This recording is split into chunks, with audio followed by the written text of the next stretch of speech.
मित्रों नमस्कार। अनिल वत्स, कन्या राशि जिसे अंग्रेजी में वर्गो भी कहते हैं, पृथ्वी तत्व प्रधान राशि, जिसमें धैर्य है, जिसमें विचार है, विचारों की तेजी है, दिल से नहीं दिमाग से सोचते ज़्यादा हैं। और अभी शनि की ढैया का भी प्रभाव चल रहा है। गुरु का कन्या राशि में प्रवेश है, 12 सितंबर तो गुरु यहीं रहेंगे और शनिदेव वृश्चिक राशि में प्रभाव लिए हुए हैं। मंगल सूर्य का मिथुन राशि में प्रभाव है, कार्य के क्षेत्र में। भाग्येश शुक्र भाग्य स्थान में ही है, ये बहुत अच्छा है। राहु और केतु स्वभावता, राहु द्वादश में और केतु छठे भाव में, तो शत्रुओं से विशेष हमें ध्यान रखना होगा।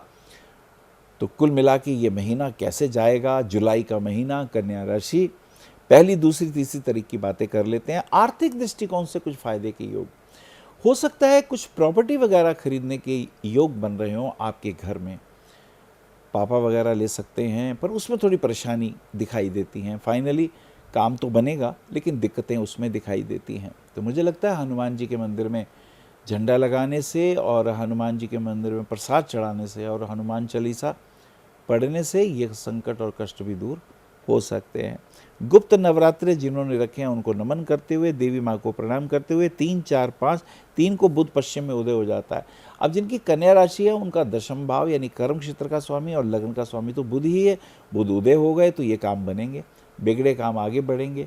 जो काम रुके हुए हैं फाइनेंशियल पॉइंट ऑफ व्यू से वो ठीक होने शुरू हो जाएंगे। आर्थिक दृष्टिकोण से, हेल्थ के पॉइंट ऑफ व्यू से भी विशेष लाभ होने के योग बन जाएंगे। 4 5 6 तारीख की स्थिति देखते, 4 तारीख की जो स्थिति है वो मित्रों के साथ कहीं घूमने फिरने के योग बनेंगे। हो सकता है यात्राओं के कोई योग बना लें आप, उसमें हेल्थ का, स्वास्थ्य का ध्यान रखिएगा, विशेष रूप से बाहर का कुछ अनवन ना खाइएगा। और इसी के साथ साथ किसी मित्र के साथ छोटी मोटी बात पे टेंशन हो सकती है, सो बी केयरफुल। मुझे लगता है थोड़ा सा ध्यान रखना होगा और अच्छे संपर्क डेवलप होंगे जिससे आने वाले समय में आपको फायदा अवश्य होगा। आगे चलते हैं, 5 6 7 तारीख की स्थिति देखते हैं। प्रदोष व्रत है और 7 तारीख की स्थिति पॉजिटिव है।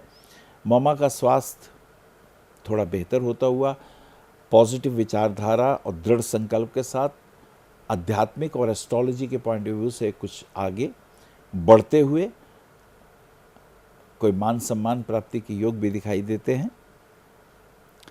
8 9 10 तारीख की स्थिति देखते हैं। 9 को चतुर्मास, आषाढ़ पूर्णिमा, और अपने बॉयफ्रेंड या गर्लफ्रेंड के साथ कहीं घूमने फिरने के योग, छोटी मोटी बातों से तनाव, लेकिन कुल मिला के शुभ।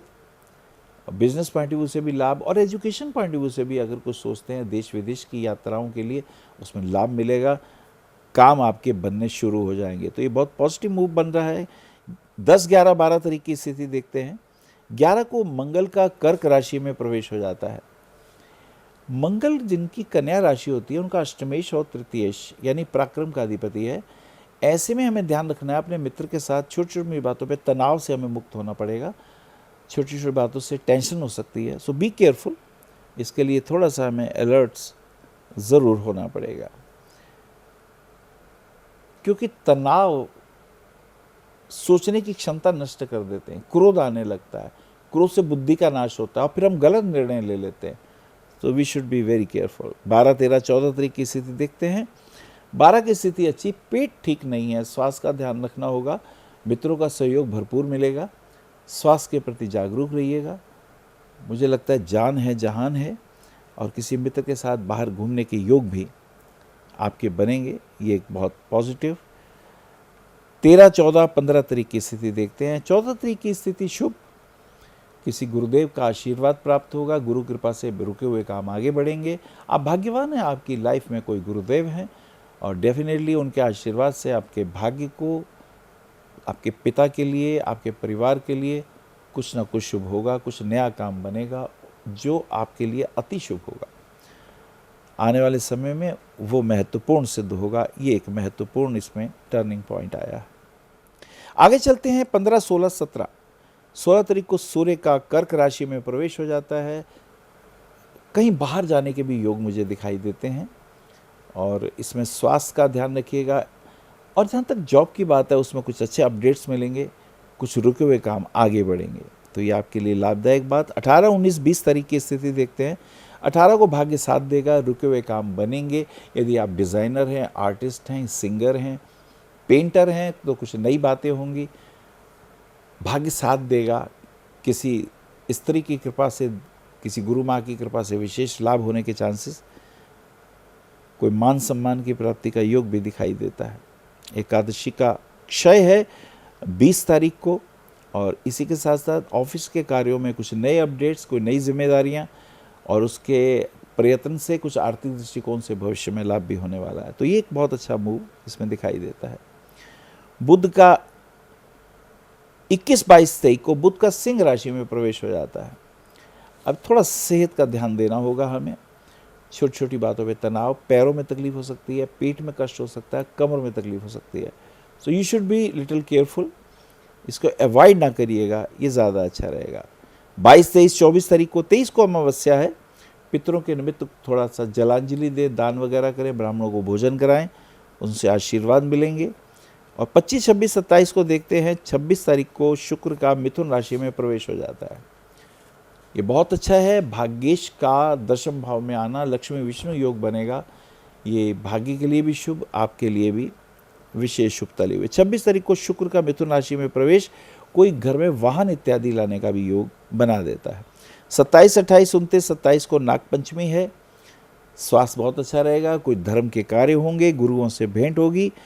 और 28 तारीख को श्री कल की जयंती, उनको नमन करते हुए कलयुग में भगवान विष्णु का श्री कल की अवतार अरिष्ट अनिष्ट को दूर करने की दिशा में होगा, ऐसा कहा जाता है। 29, 30, 31, 29 तारीख की अगर हम स्थिति देखें, आर्थिक दृष्टिकोण से कुछ लाभ होंगे, बिजनेस में कुछ फायदे होंगे, कुछ नए ऑर्डर्स वगैरह मिल सकते हैं। संगीत की दुनिया में विशेष लाभ, तो ये मिला जुला रूप। 30, 31 को गोस्वामी तुलसीदास जयंती और 31 को श्री दुर्गाष्टमी। भगवती का ध्यान करते हुए, नमन करते हुए, मुझे लगता है कन्या राशि वालों को एक पन्ना रत्न पहनना चाहिए स्थायित्व के लिए, धैर्य के लिए। एक हीरा पहनना चाहिए, भाग्येश और द्वितीयेश होने के नाते फाइनेंशियल दृष्टिकोण से फायदा होगा। और गुरु कृपा उनके ऊपर बड़ी महत्वपूर्ण है। उन्हें भूल के भी अपने गुरु के विरोध में नहीं जाना चाहिए। गुरु उनका सप्तमेश और दशमेश दोनों है। ज्ञान भी प्राप्त होगा और अध्यात्म के दृष्टिकोण से भी विशेष लाभ होगा। नमस्कार। आप आचार्य श्री अनिल वत्स जी के ज्योतिष व ध्यान संबंधी प्रोग्राम www.astroanilvats.com व मासिक राशिफल YouTube पर भी देख सकते हैं। विशेष जानकारी के लिए संपर्क करें भविष्य कथन VE 279 गली नंबर 6 हरिनगर न्यू दिल्ली 110064।